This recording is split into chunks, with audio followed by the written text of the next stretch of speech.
1947 में जब हम आजादी की पहली सांस ली थी तब $1 की कीमत सिर्फ $3 था। आज वही डॉलर 90 रुपए के ऊपर खड़ा है और हम सब लोग के आंखों से देख रखा है। लोग कहते हैं इकोनॉमिक्स गिर रही है, मैं कहता हूँ एक बाप की मेहनत सस्ती हो रही है। जब रुपया गिरता है तो सिर्फ चार्ट नहीं गिरता, उस माँ की थाली से सब्जी कम हो जाती है, उस बेटा का विदेश में पढ़ने का सपना टूट जाता है। रुपया एशिया का सबसे कमजोर करेंसी बन चुका है, पर क्या हम इतना कमजोर हैं? आज बात सिर्फ पैसों की नहीं, हमारी शक्ति की है। अगर आपको लगता है कि भारत को फिर से खड़ा होना चाहिए तो कमेंट में जय भारत लिखिए।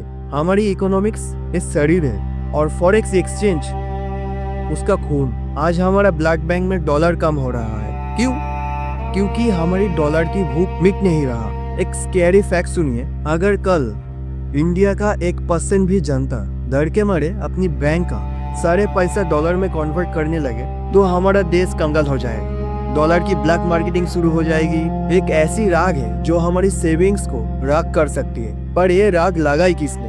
रुपया की इस हाल की जिम्मेदार 4 बड़े जख्म है। हम इसे ऐसे समझ सकते हैं कि अपनों का साथ छूटना। विदेशी इन्वेस्टर ने 1.5 लाख करोड़ निकल लिए, उन्हें हमारी मिट्टी पर भरोसा नहीं रहा, वो अपना प्यार इन्वेस्टमेंट समेट कर चले गए। एंड सेकंड पॉइंट, सरहदों की दीवारें। ट्रम्प हो या कोई और, भारत का एक्सपोर्ट में ताला लगा रहा है। जब हम अपना बनाया हुआ सामान बेच ही नहीं पाएंगे तो घर में डॉलर आएगा कैसे? एंड मेटाफोर में हम ये कह सकते कि नंबर 3 में जो पॉइंट है वो थोड़ा पॉइंट है सोने की जंजीर।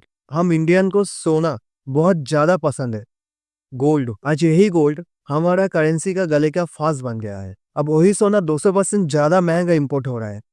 हम सोने की ज्वेलरी पहनते हैं पर रुपया नंगा हो रहा है। आरबीआई की कड़वी दवा, कभी कभी डॉक्टर को मरीज को मेडिसिन देना पड़ता है ताकि वो जिंदा रह सके। आरबीआई जानबूझ के रुपीस को थोड़ा गिरना देता है ताकि हमारा मेड इन इंडिया माल सस्ता हो और दुनिया उसे खरीद सके। ये दर्द जरूरी है, पर क्या हम इसे सह पाएंगे? ये बहुत बड़ा क्वेश्चन है। एक बात याद रखिए, कागज का नोट जिसकी किस्मत तय नहीं करती। जापान का यन सस्ता है, कोरिया का वन सस्ता है, लेकिन उनका सेल्फ रिस्पेक्ट सस्ता नहीं है। उन्होंने अपनी सस्ती करेंसी को हथियार बनाया और पूरी दुनिया में कब्जा कर लिया।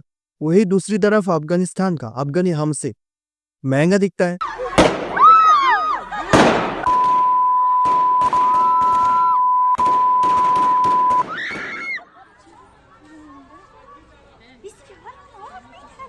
क्या आप वहां जाना चाहोगे? नहीं ना? तो रुपया को गिरने पर रोना बंद करिए, तो उसे एक मौका बनाइए। एक्सचेंज रेट क्या है? यूं समझो एक पतंग बजी है। कुछ देश अपने पतंग को खूंटे से बांध देती है, जैसे कि फिक्स रेट। एक उदाहरण से समझते हैं, सऊदी अरेबिया, उन्हें हमेशा अमेरिका की उंगली पकड़ के चलना पड़ता है। कुछ अपनी पतंग को तूफान में छोड़ देते हैं, फ्लोटिंग, जैसे कि यूके। लेकिन हम यूज करते हैं मैनेज फ्लोटिंग। आरबीआई वो मंजा है जो ना पतंग को काटने देता है ना बहुत दूर जाने देता है। हम बस एक संतुलन बना रहे हैं। 1991 पे हम गिर चुके हैं।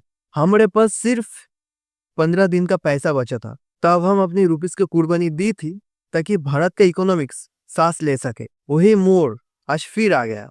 चाइना ने अपनी करेंसी को वेपन बनाया है। वो जानबूझकर अपनी करेंसी गिराता है ताकि मेड इन चाइना हर घर में घुस जाए। हम नेट इंपोर्टर से हमें चोट लगती है, पर कब तक हम सिर्फ कंज्यूमर बन के रहेंगे? कब तक हम दूसरों की बनाया हुआ चीज पे पलेंगे? अब वक्त है इन सब का। हमें 3 कम करना होगा। पहला, इजी ऑफ लिविंग। हमारे देश का बिजनेसमैन को चोर मत समझिए, उसे इतना पेपर वर्क टैक्स पेयर मत फंसाइए कि वो थक कर फैक्ट्री बंद कर दे। तो जब देश में धंधा चलेगा तो रुपया अपना आप बढ़ेगा। एंड दूसरा बहुत ही इंपॉर्टेंट है, ध्यान से सुनिएगा। हम अपने देश को गंदा दिखाया है।